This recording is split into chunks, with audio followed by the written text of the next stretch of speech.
নেতৃত্বে সংগঠিত হয়নি, হয়েছিল যুব সমাজের নেতৃত্বে। এই যুবকরাই নেতৃত্ব দিয়ে মুক্তিযুদ্ধ সংগঠিত করে আমাদেরকে 200 বছরের গোলামীর জিঞ্জির থেকে মুক্ত করেছিলেন।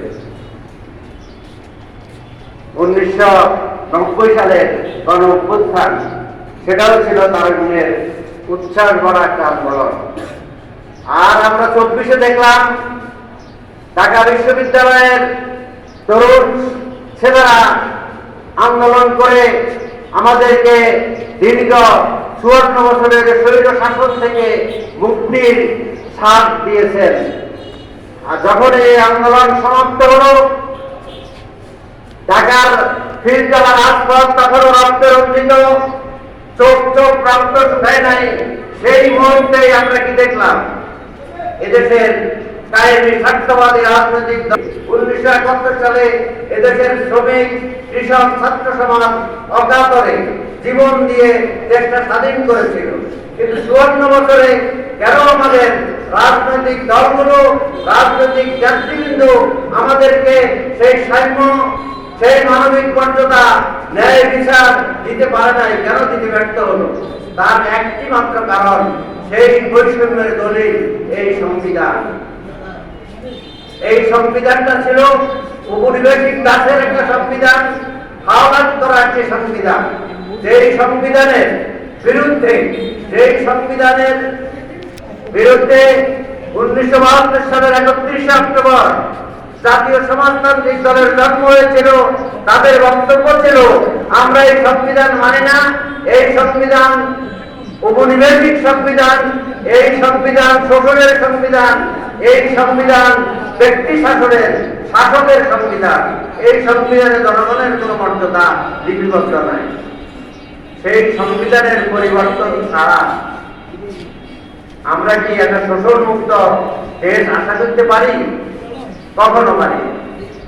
এই ছাত্ররা রক্ত দিয়েছিল শুধুমাত্র একটা সংসদ নির্বাচনের জন্য নয়, 300 জনকে কায়েমি স্বার্থবাদী নেতাদেরকে সংসদে পাঠাইয়া নিজেদের আখের গুছানোর জন্য নয়।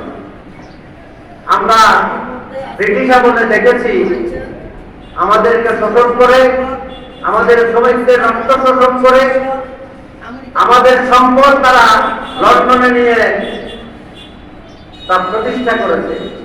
পাকিস্তানের বিভিন্ন উন্নত দেশে নিজেদের জন্য বালাখানা, বাড়ি নির্মাণ করেছে। আমাদের জন্য কি করেছে? কিছুই করেনি। সুতরাং সেই সংসদ নির্বাচনের জন্য আমাদের তরুণরা তো রক্ত দেয় নাই। আমাদের তরুণরা রক্ত দিয়েছে এই বৈষম্যের অবসানের জন্য। আমরা বৈষম্যের অবসান চাই। এই বৈষম্যের অবসান করতে হলে রাষ্ট্রীয় কাঠামোর সংবিধান সংশোধন করতে হবে, রাষ্ট্রীয় কাঠামোকে সংস্কার করতে হবে। আমাদের গ্রাম অঞ্চলে একটা আছে না, চাউল কল, সাইডের কল, চাউল কল, আমরা দেখছেন তো? চাউল কলে দাম দিলে কি বাইরে হয়? চাউল বাইরে হয়। সেখান থেকে কি আপনি ময়দা আশা করতে পারেন? সেখান থেকে কি আপনি গুড়ি আশা করতে পারেন যেটা দিয়ে পিঠা তৈরি হয়? তাহলে আমাদের এই সংবিধানটা হলো শোষণের সংবিধান, রাষ্ট্রীয় কাঠামোটা হলো শোষণের কাঠামো। এই রাষ্ট্রীয় কাঠামোটা হলো স্বৈরাচার তৈরির কাঠামো। এই রাষ্ট্রীয় কাঠামোটা হলো ফ্যাসিস্ট তৈরির কাঠামো। এই ফ্যাসিস্টকে আমরা এদের থেকে বিতাড়িত করেছি, কিন্তু সেই ফ্যাসিস্ট সিস্টেমটা, সেই ফ্যাসিস্ট বার্তা এখনো বলবৎ। এই ফ্যাসিবাদী সিস্টেমের মধ্যে যে কোনো লোককে আপনি ভোট দিয়ে সংসদে পাঠানোর পরে সেই ফ্যাসিস্ট হতে বাধ্য, যে কখনো আপনার কথা বলবে না, কারণ সিস্টেম তাকে ফ্যাসিস্ট তৈরি করবে। সুতরাং এই সিস্টেমের পরিবর্তন ছাড়া পুরো নির্বাচনেই জনগণের কোনো কল্যাণ হয়ে আসে না এবং আসতে পারে না, কারণ সিস্টেমে সব চলবে। যেমনি চাউল কল থেকে ময়দা আশা করা যায় না, ময়দা আশা করতে হলে ময়দার কল বসাইতে হয়, ময়দার ডাইস বসাইতে হয়। আপনি বন্যার ডাইস বসাচ্ছিলেন তো, বন্যার ডাইস থেকে যদি 5 আশা করেন, আসবে? আসবে না, কখনো আসবে না। কারণ ওই সিস্টেমটা পরিবর্তন করতে হবে।